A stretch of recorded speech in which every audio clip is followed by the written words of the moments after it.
Welcome to Moments with Marianne. This is your host, Marianne Pastana.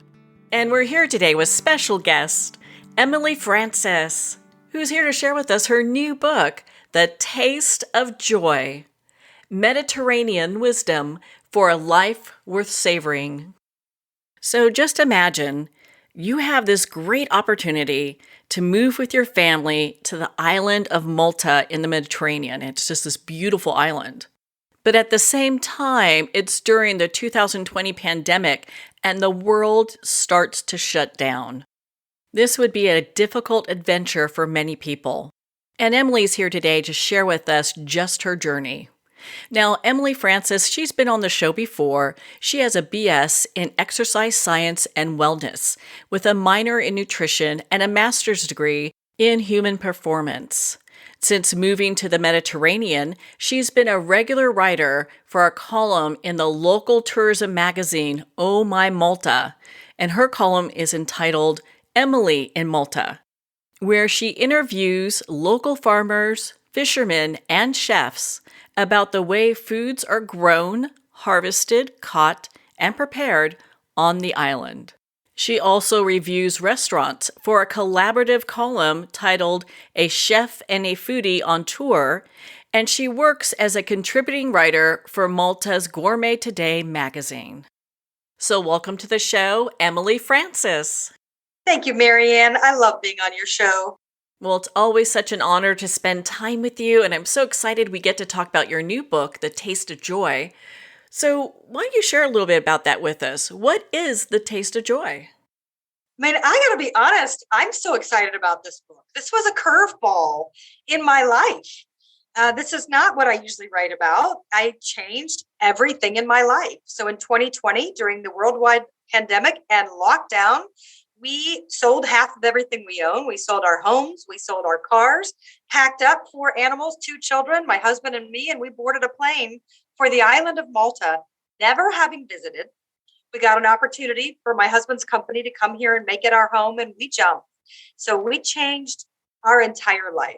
And I have to say, I'm not allowed to be in practice here. So I'm no longer in bodywork practice, except for on the occasional trade or as a gift. And so finding new passion and questioning your place in your own life. Where do I want to be? What do I want to be doing when the initial shock wears off of I'm not going to be doing what I'm used to doing? So how do I still satisfy my curiosity, still expand my life and make something new? And I started small. I contacted the local tourism magazine. I actually contacted every magazine, but the one people that answered me back was the tourism magazine. And we began a column called Emily in Malta. And we interview local farmers, fishermen, and chefs about the way that single ingredient foods are caught, fish caught, prepared, harvested on this island, because I now live in a GMO-free country. And I wanted to understand better what that means, because the people that are growing your food live 20 minutes away from you. So now you have access. And so my whole life changed. And this book became a curveball that just delighted my soul. There it is. Well, and for a lot of people, they don't realize also, how challenging it was when you first moved. You and your family barely made it out of the country right before the lockdown happened. I think the lockdown took effect in pretty much every place in the world, like the next week. And we were in it. Yeah. And you barely made it to Malta with your family, your pets. I think the pets were barely making it over the border. The pets made it 2 weeks after. And so the US at the time that we moved had been red zoned. So we got a piece of paper in the Netherlands at our layover saying, here's the countries that cannot board Air Malta. And the United States was the first name on that list. And we got our override papers from the Prime Minister during our layover in the Netherlands. You talk about timing. It was, and I had to turn my cat into a therapy cat and have her fly with us to the Netherlands, to Malta, instead of putting her with the pet couriers, because everything got messed up because of COVID. My passport got lost. We tried to renew our passports just to be safe. My children and I, they were sent from the same post office on the same day, yet my kids passports went to like Louisiana, and my passport went to like Minnesota, and Minnesota never reopened because of COVID. And so my kids' passports came and mine did not. And then I had to get my local senator to get involved and get me my passport. I mean, it was torture, absolute torture. But I do believe in the spiritual sense, when you make a decision, a real commitment to a new life, the universe will conspire to test your resolve. And so it did. And so we went. Was it scary at, the beginning when you were deciding, hey, we're going to make this big move? It was terrifying. It was terrifying, but there were two things that I desperately wanted for my family and for my life. And that was to live in a country where the foods were not sprayed with toxic pesticides. That is a GMO-free country. And I wanted a place where I could take my kids to school and not be terrified every single day with the massive violence happening, the gun violence. And now I live in a country with really, really strict gun laws. You're not allowed to carry a gun here at all. Only the military and the police. Civilians are not. It's zero. And so my children don't know the words anymore, active shooter drills, which is what I wanted. And so when Malta came up as an option, I immediately went and checked, is it a GMO-free country? The gun laws were actually a bonus. I really didn't find out until I got here, because the other thing I love about Malta is it's a neutral country. And that's the safety that I feel when people kept telling me, like, you're safe here. You're safe here. And I just couldn't, you don't realize how traumatized you are until you get into a safe space and find out that this is not how the rest of the world operates. And that was really huge. And, and I'm somewhat hesitant to share that part, but it's also, as a mother, one of my most important things to share. And I know you to be this amazing body worker. And so you talked about that. So you show up, you're in Malta, new life, people, while they speak English there, not everyone does. There's also, Correct. Maltese. Yes, Maltese. And so you're coming to a country where the traditions are different. There's a language difference in some ways. So how did you even decide, okay, so how am I going to pivot this to really do your other focus, which is really the non-GMO foods? I'm going to preface this, that I am incredibly aware and grateful of what a privilege it is to be able to go into a place and not be allowed to work. So obviously my husband is here working, but I am not allowed. So when you put yourself out there and money is not the negotiating factor of your worth, it is an unbelievably empowering experience, because you have nothing to lose and everything to gain.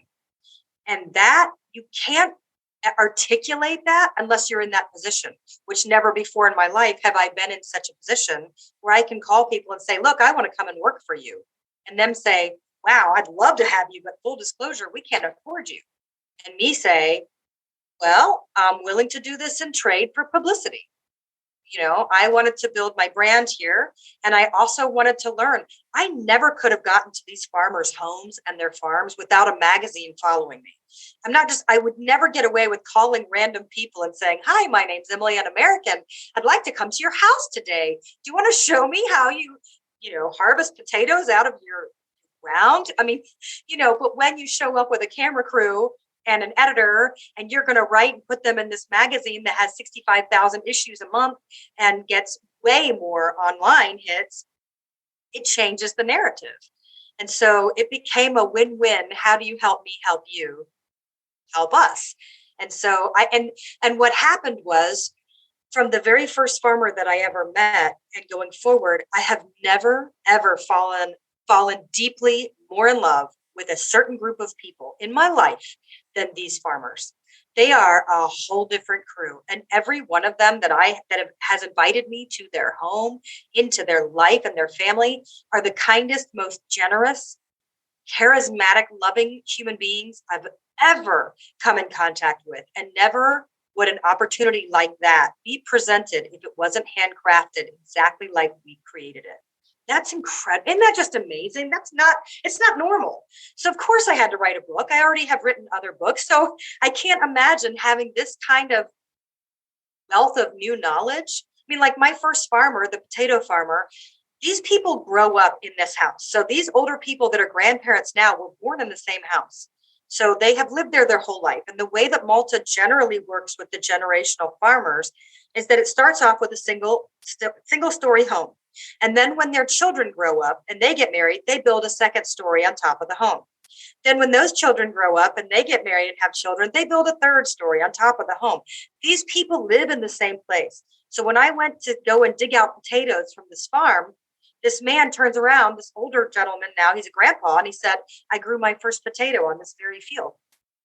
That's their life. And so these aren't people that are trying to keep up with the Joneses. These aren't people that are driving their fast, fancy cars. And in Malta, you don't want a fast, fancy car because you need to get a little tiny beater car and hope for the best, because driving here is a whole different game.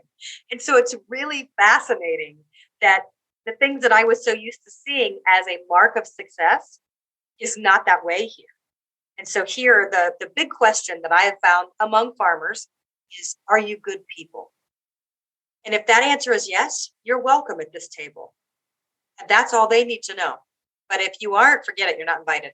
And so that, I've had to build my relationships so these farmers will call the next farmer and say, no, she's good people. She really is. Let her come over. And so that's how it started to build. So over 2+ years now of doing this, my Rolodex, which people don't know what that even means over here. They don't know that word.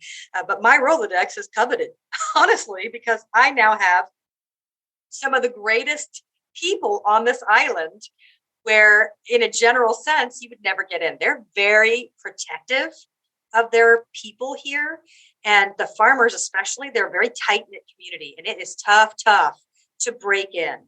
And I feel like I have done that with enough spice as the American tour guide that they are just curious enough to show up and say yes to me. And I'll tell you another, and I'll let you talk, but a brief story. When I went to Gozo, which is the sister island of Malta, and we went to the salt pans, and the parents have been together for 53 years. And the daughter, who now teaches she has university students come, and her whole mission is preservation and to show how we keep the sea and the salt and all these things healthy and continuing. And after I did the interview, she wrote to me immediately on WhatsApp, and she said, okay, now you are family. Anything you ever need, you just tell me. And so every time I go to Gozo, my first visit immediately always is to her family, her mother, her father, and her. And she always has cookies ready for my kids. Ready. It is just, and my mom came to visit. I took her immediately to go and meet Josephine and the Cheney family, because they're just they're everything that you think about in the movies or in My Big Fat Greek Wedding or in, Under the Tuscan Sun. These people are real life. Okay, you are family now.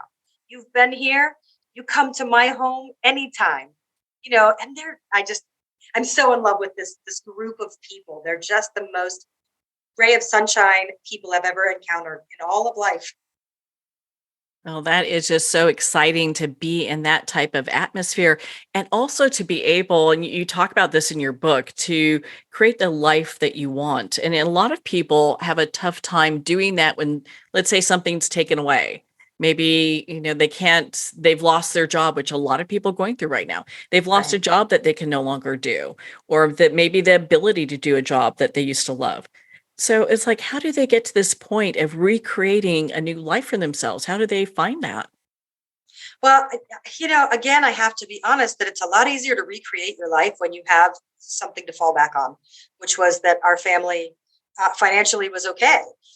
That changes things, because I think when you lose your job and you lose your home or potentially that, and you're broke, the idea of breaking out of this mold and going just totally off the edges is nearly impossible.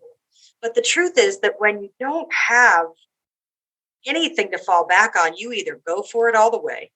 And because think about the people that have changed in their life, especially over COVID. Yes, many have lost their jobs, but many have landed dream jobs at the same time. Many people started working remote and said, that's exactly what changed with us, is that I wanted to leave for years. For years, I have been begging my husband, I want to move to a GMO-free country. I want to move to a safe place, and I've driven him crazy.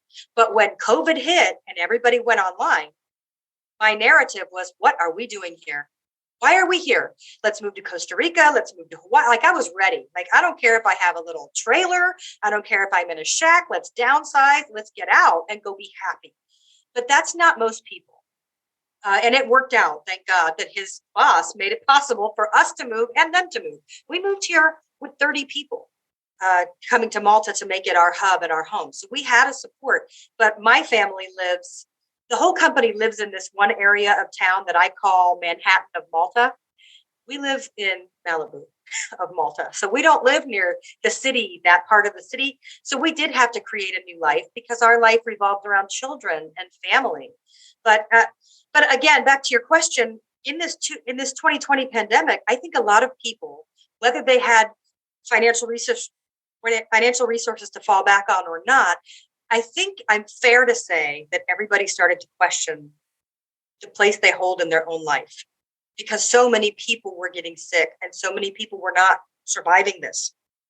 So if you have this much time left, or it's now constantly hanging over you as a reminder, I think a lot of people started soul searching and saying, what, is this really all there is?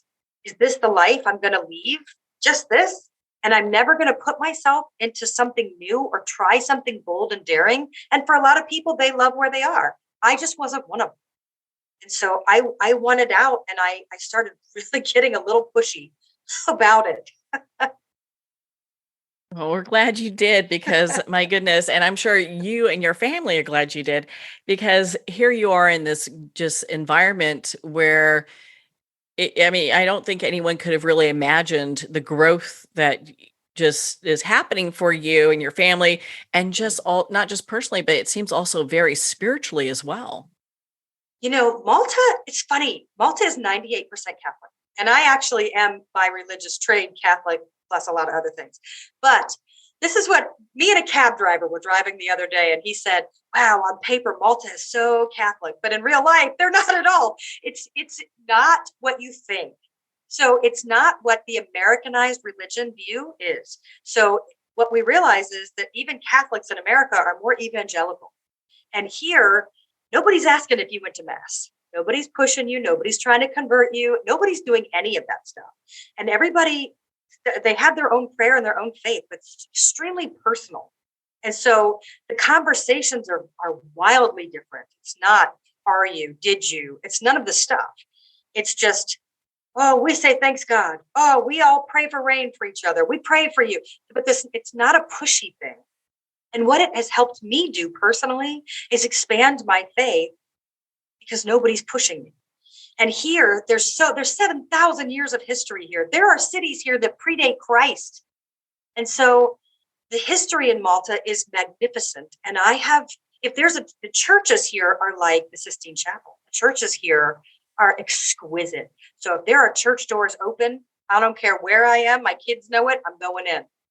I am going into every church, every spiritual center. There's a cave here in Malta that is, it's called the Lady of the Grotto.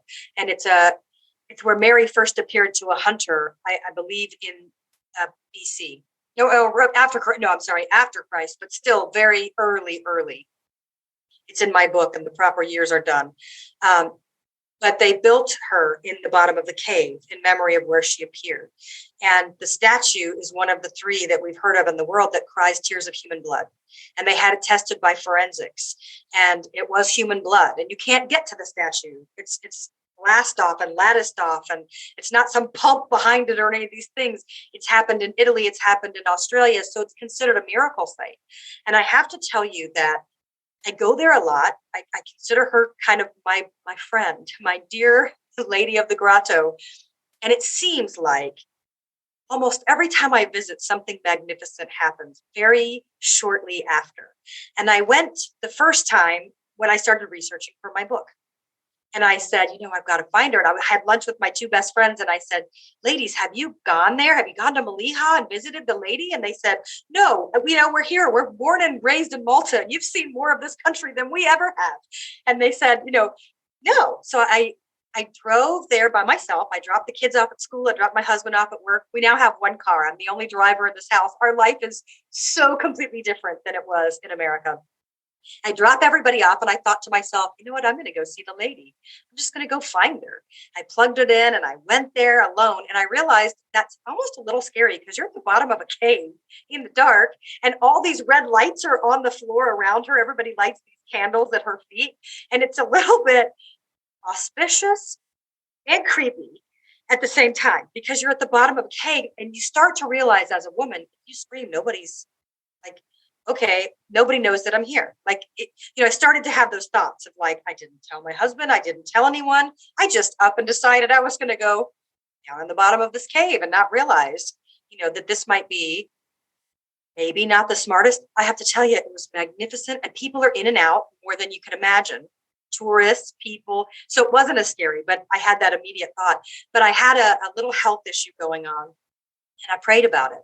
And it was resolved by the next day. And it had been months and doctor visits and all sorts of things. And, I had two different people that I told this story to. One laughed it off and said, oh my gosh, you're not going to buy into that, are you? And I thought, well, honey, it's like you haven't ever met me.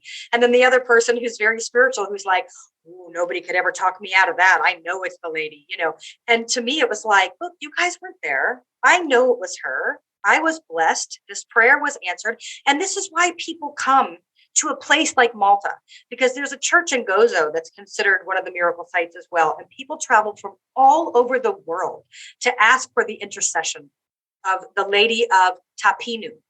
And it's auspicious beyond. And there's these two giant rooms, walls that accompany the entire church. And all the walls are filled with letters, old braces of their back, canes, casts, things where people could walk again after they left and they brought their cane. Baby bonnets galore, letters everywhere of all these miracles that have happened to these people. So the tour buses come to this. I've switched locations now, but there's a lot of places like that on the island. And the thing that I love, no matter what religion, whatever faith, this place is built on magic. It's built on real healing, real magic, real history, and people aren't waving it off as a general. The person that waved it off was American.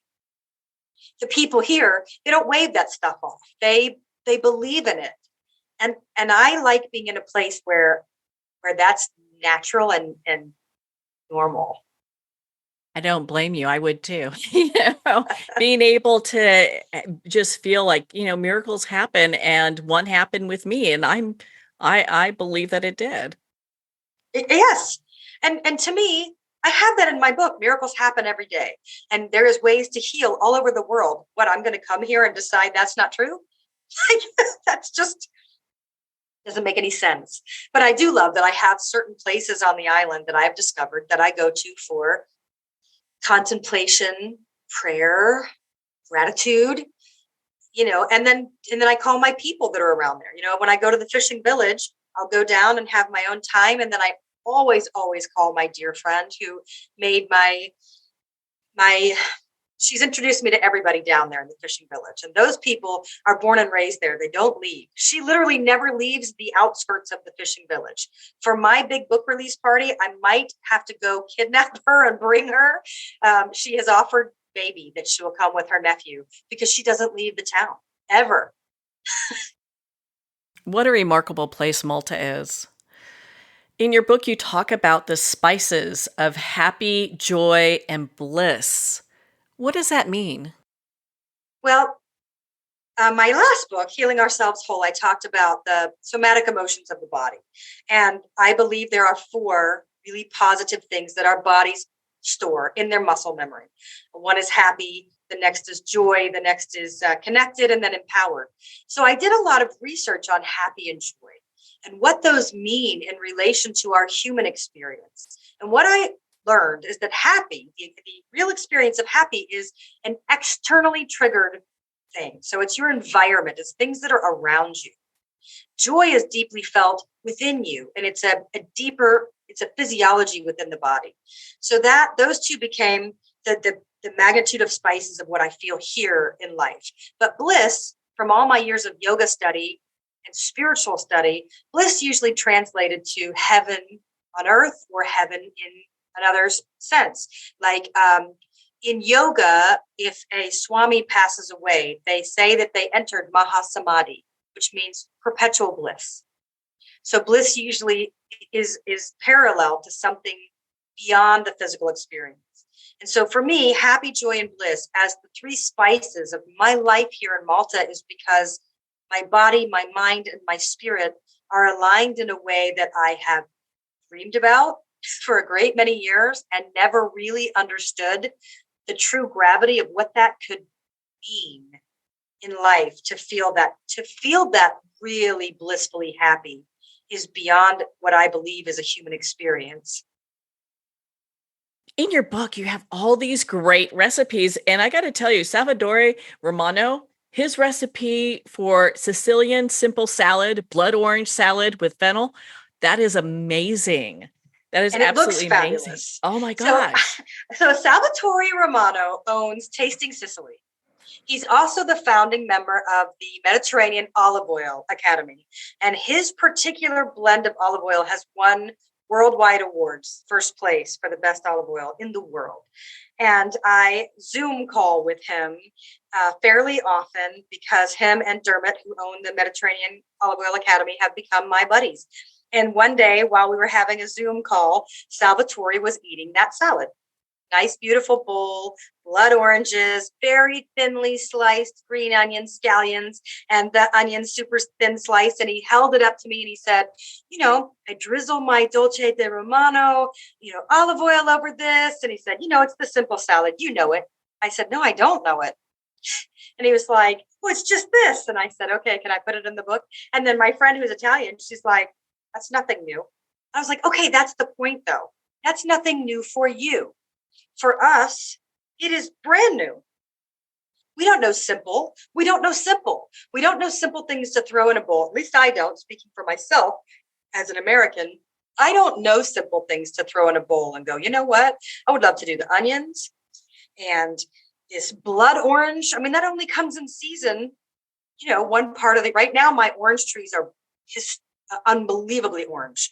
It is mimosa season at my house. I have 2 giant orange trees in front of my front door, and there are oranges galore. And even today, when I picked up my child off the bus, I brought him tangerines off my other tree just to say thank you. But so here in the Mediterranean, where blood oranges and different oranges grow magnificently, you pull them off your tree, you throw them in a bowl, slice up a few scallions, put it in, drizzle with some olive oil, and you're good to go.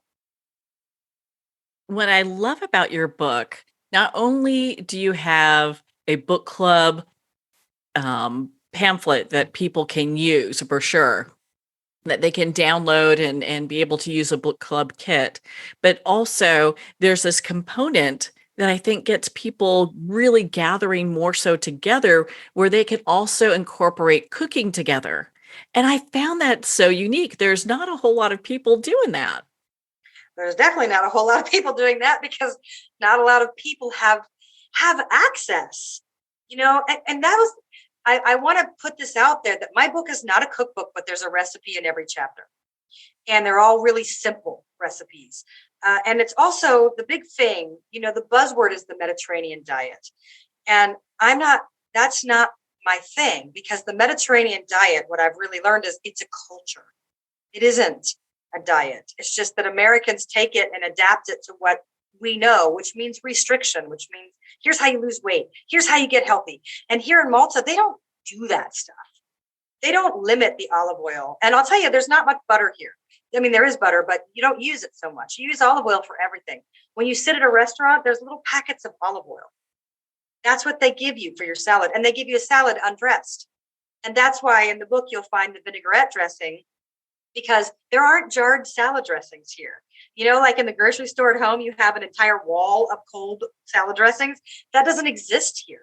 And there is no cut and pour salad and dressing in a bag here. So if you want your salad or vegetables to have any sort of dressing, you're going to have to learn how to make it. And that's why I took a course on how to spice up your salads at the Mediterranean Culinary Academy and learned how to make a simple vinaigrette, because I'm not one of those people that just Now I am. Now I walk outside, grab my orange, zest it, throw it in a bowl, put in some Dijon, do my olive oil, do a little, apple cider vinegar, mix it up, with my little whisk. But back before I lived here, I would have just grabbed my dressing of choice was blue cheese.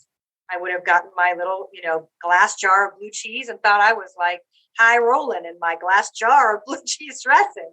So I've had to learn it. So I put these recipes in because I want to give people an opportunity to see what Mediterranean food really is about, but it's not restrictive. It's fun, delicious. Well, I am in love with the recipes that you have. I've tried out several, and while not all the ingredients I'm able to get are organic, I'm still making them. They're great recipes, and I highly suggest that for other people as well. And just makes me want to travel to Malta to experience it firsthand.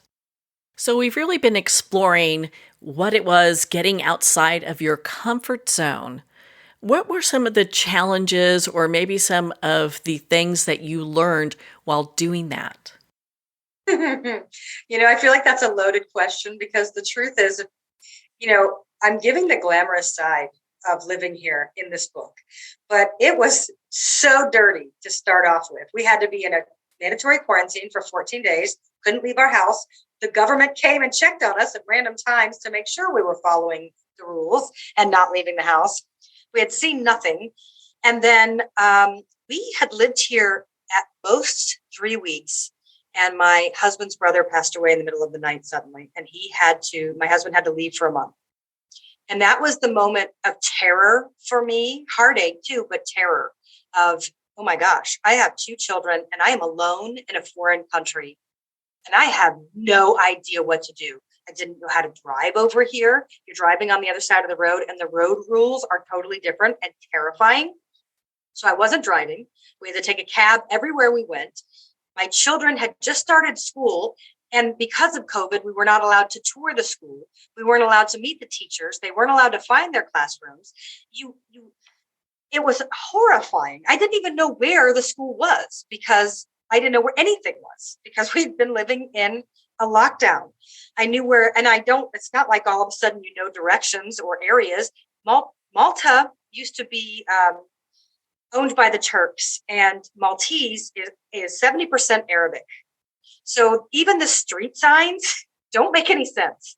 And so you're really like, you have no clue where you are. Like there's not even like a compass to go, okay, that's north. Like I felt so discombobulated for weeks to months. And I literally became the school bus driver's chaperone so I could go to school with my kids every day and get them to school. And then I had to wait for a second van to come pick me up, which was almost an hour wait every day with these little older women that do this as their retirement job. And I'm doing this every day. And it did give me a sense of direction. And I at least got to meet some of the teachers and meet some of the staff because, I mean, you cannot just send children in a foreign country and like, okay, good luck, kids. Find your teacher, find this. Even my daughter, the first day of school, came home crying because she thought she was in the wrong classroom all day. Why? Because I gave her Mrs. and then the last name. And here they go by Miss and the first name. So my child thought she was in the wrong class the whole day because she didn't know who this person was because that's not what I prepared her for. And I didn't know. I didn't know that all the staff is whatever the first name is and Miss or Mr. And so that was heartbreaking, but it was really, really messy and terrifying. And this was long before I had gotten, this work with the magazine and started meeting these amazing people. This is just a mother and children, husbands out of the country. Yes, people have been moving here, but they moved after us. So I didn't have people to lean on. I had the boss and his wife, but the boss was working like a maniac. And like I said, they didn't live in our same town and she didn't know where she was going either. So you really alone. I hadn't made any friends yet. It was terrifying. So when I say you have to get your hands dirty, what has become of my life? I did that. I made that. Nobody introduced me to that magazine. Nobody gave me that opportunity. I did it. I built these relationships myself. And meeting these farmers, nobody gave me a contact list and said, hey, go to this farmer and do this interview. My editor's 27 years old. She doesn't know the farmers on this island. She, barely got out of university. I mean, they didn't have I have more contacts than they do right now because I've been working so hard. So what has become my life here was built by hand. And that's what I mean. Get your hands dirty because I didn't have a choice, really. And then I built on it. But to have two children relying on you and all you're doing is thinking, do I have a panic attack or do I get through this? Like, because it was like by the time my husband came home, I had managed to get driving lessons because I wasn't even allowed to take driving lessons because I didn't have my residence card yet. So my husband got his in 2 weeks. I got mine in 8 months. So nobody would give me lessons. And I'm literally in the backseat of a cab. And I said, oh, I have a brand new car in my garage. It's too bad I'm afraid to drive it because the company got us a car that I'm not driving. So I'm taking a cab everywhere. And he said, why aren't you driving? And I said, because it's terrifying to drive over here and nobody will give me driving lessons. And so cash is king over here. So he picked up the phone, called his buddy, will you teach this girl driving? And I hear the guy on the phone go, will she pay cash? And I'm like, yes, tell him yes. And so we start taking driving lessons. So by the time my husband came back to Malta, I had made new friends, started driving, picking my children up in the afternoon. So I went on the van in the morning and then picking them up myself in the afternoon, and then knew where to go. We had to go to tutoring. Not only did they have to go to school, they had to skip a grade. Malta starts at a different age than the United States. And my oldest daughter had to skip 2 grades. So we had to go to tutoring after school to try to catch up. And here everybody speaks at least one other language. So my children had to get in, figure out which language they're going to learn and start taking it every day. So they had to do tutoring. And so I had to figure out where I'm taking them. So when my driving teacher would pick me up every Monday, I would say, okay, here's the places on my list that I have to know how to get to.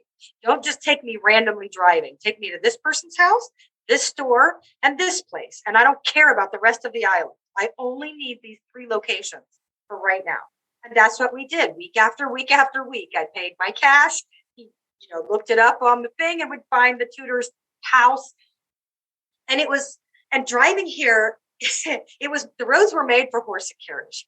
So the amount of times that you hold your breath, hoping that somehow the car will be skinnier and get through is hilarious because you have cars parked on each side of the road.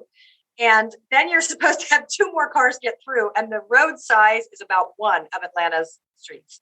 Like, it is shocking.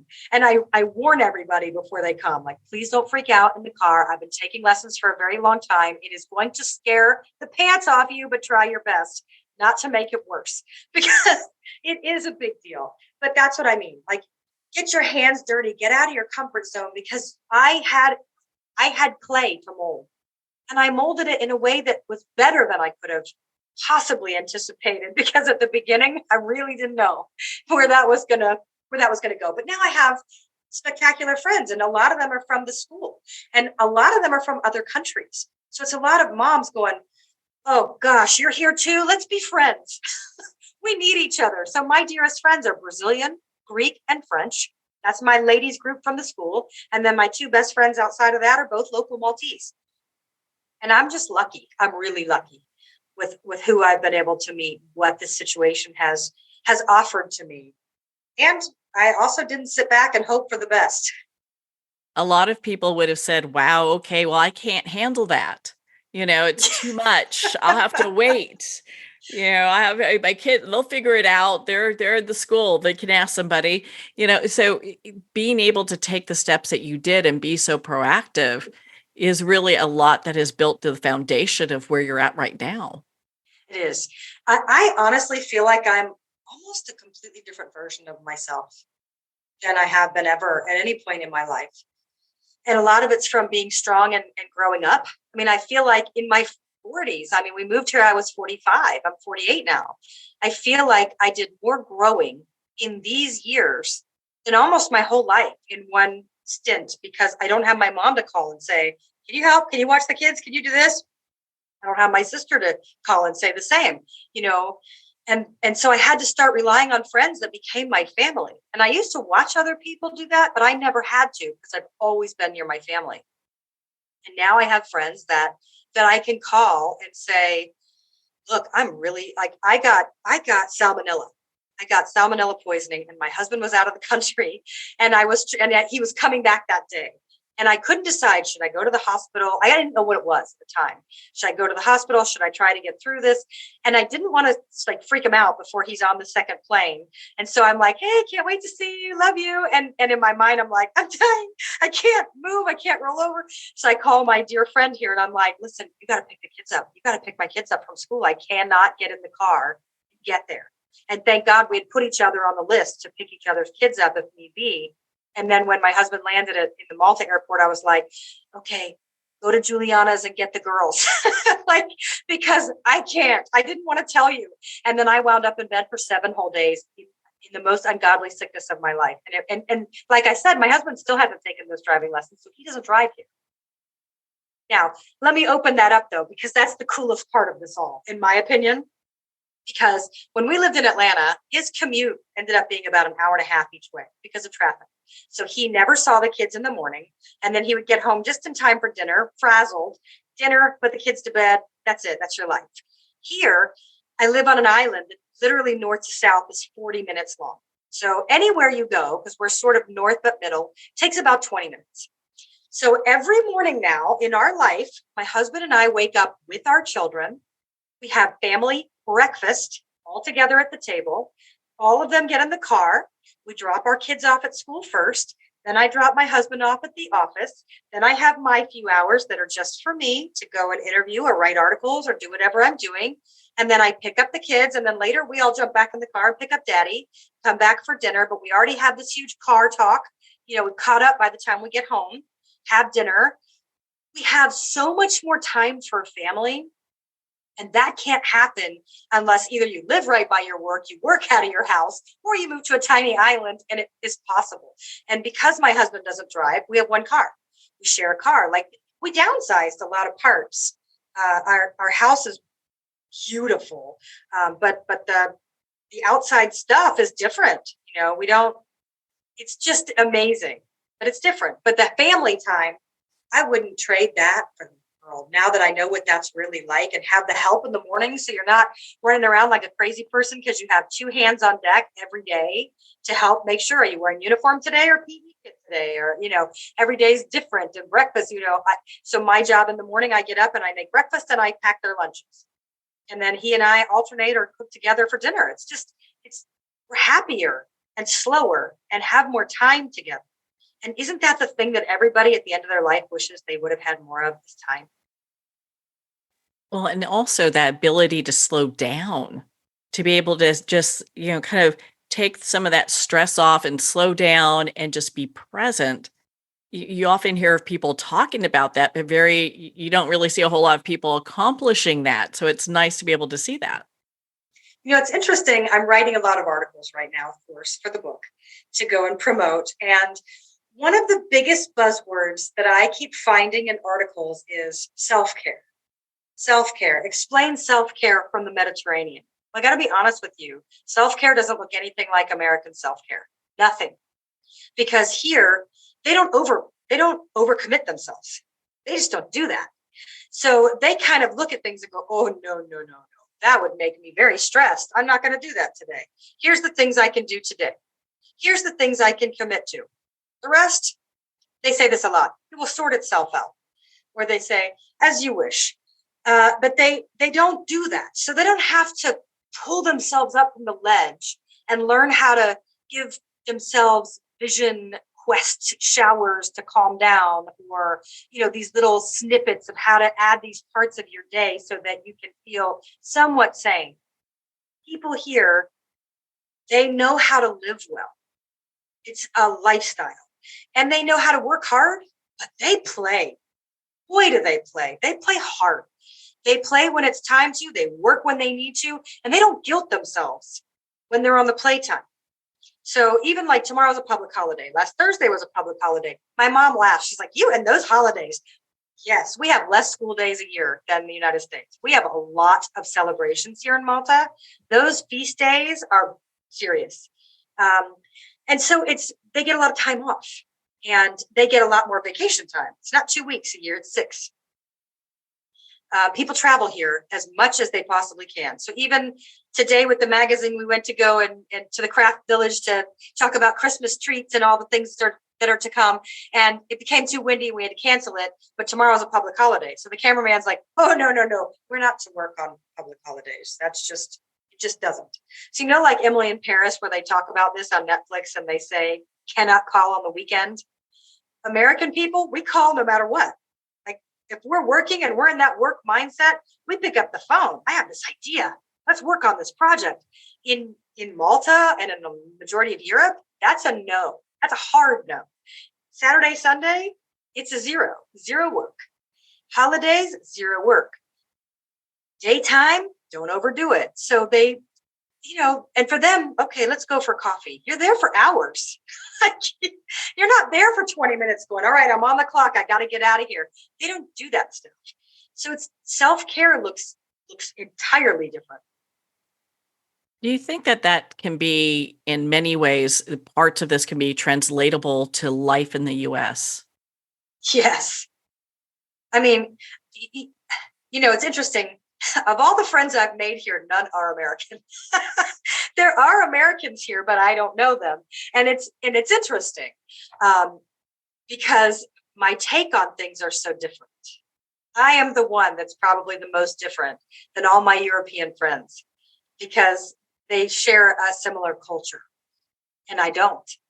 And so there's a lot of, it's just fascinating. It's really fascinating. But yeah, I translate everything because, I find myself in my head going, wow, last year, 2 years ago, I wouldn't have handled it that way. Or I would have, jumped faster. I was much more, and I still have it in me, but I was much more reactionary when I lived in the States than I am here. Well, Emily, my goodness, we're going to be doing just have another talk with you in another month. This is just so exciting. There's so much great things in your book, The Taste of Joy.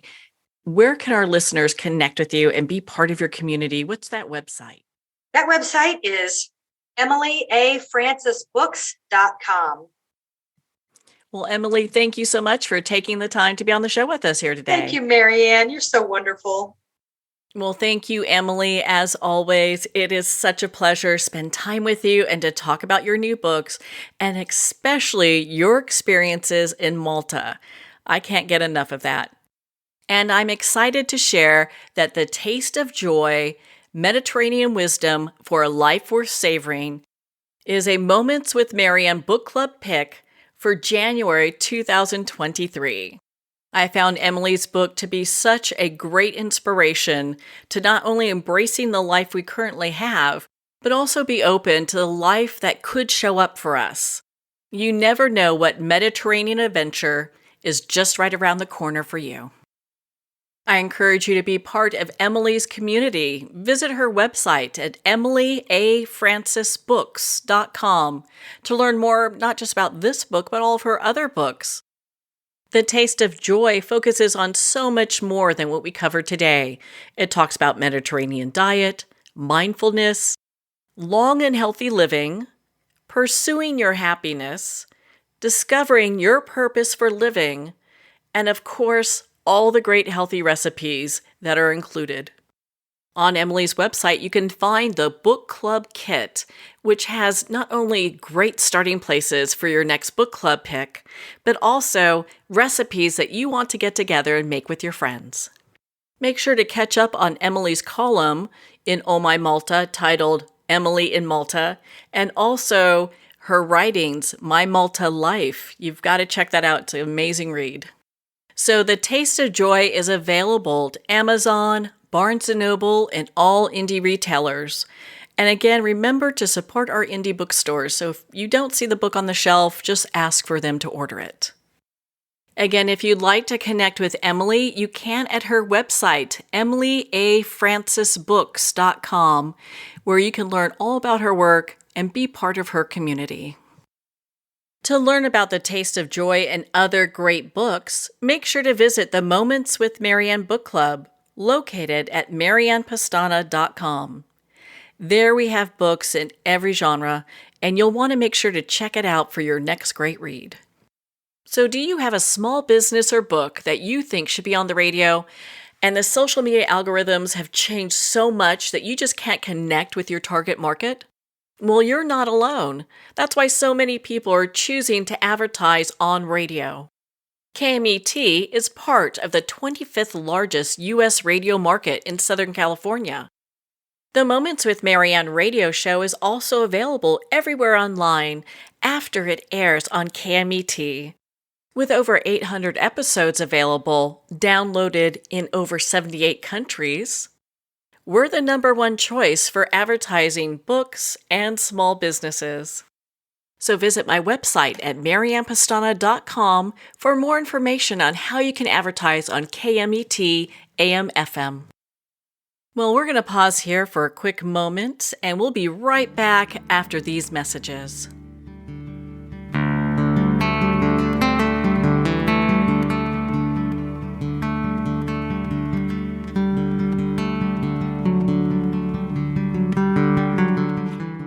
I'd like to thank Jason Eastwood at Guitarfulness for sharing his inspiring music and talent with us.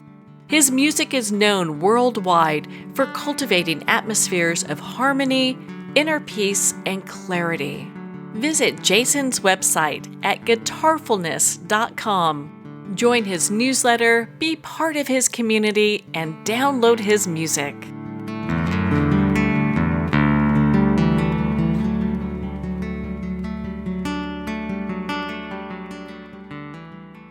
Well, we're at the end of our time today. I'd like to thank everyone for tuning in. You've been listening to Moments with Marianne, where we make every moment count.